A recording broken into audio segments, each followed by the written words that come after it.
నిన్ను ఏమాత్రమును విడువను, నిన్ను ఎన్నడునూ ఎడబాయను. హెబ్రీయులకు రాసిన పత్రిక 13వ అధ్యాయము 5వ వచనం. ప్రభు అయిన యేసుక్రీస్తు నిన్ను సిలువ ప్రేమతో కన్నాడు, విలువ పెట్టి కొన్నాడు. ఆయన పొందిన దెబ్బల చేత స్వస్థత, ఆయన రక్తము ద్వారా విమోచన అనుగ్రహించుచున్నాడు. నిన్ను భద్రపరిచి కంచెవేసి కాపాడుతున్నాడు. నిన్ను ప్రేమించి పోషిస్తున్నాడు. నీకు మేలు ఈవులను అనుగ్రహిస్తున్నాడు. ఆయుష్ దీర్ఘాయుషులను దయచేయుచున్నాడు.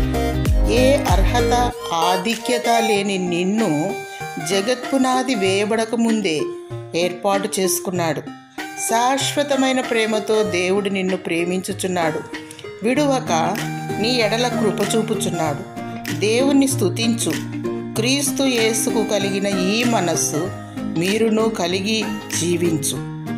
పరిశుద్ధత, పవిత్రత, నిష్కళంకమైన వధువుగా సిద్ధపడుము. గొర్రెపిల్ల ముద్ర, జీవము గల దేవుని ముద్ర కలిగి 7 ఏండ్ల రాజ్యములో పరిపాలించాలి. నిత్యరాజ్యములో చేరాలి. దేవునికి నమ్మకంగా జీవించు. దేవుడు నిన్ను విడువక ఎడబాయక తన నిబంధన నీ పట్ల నెరవేర్చునుగాక. ఆమేన్.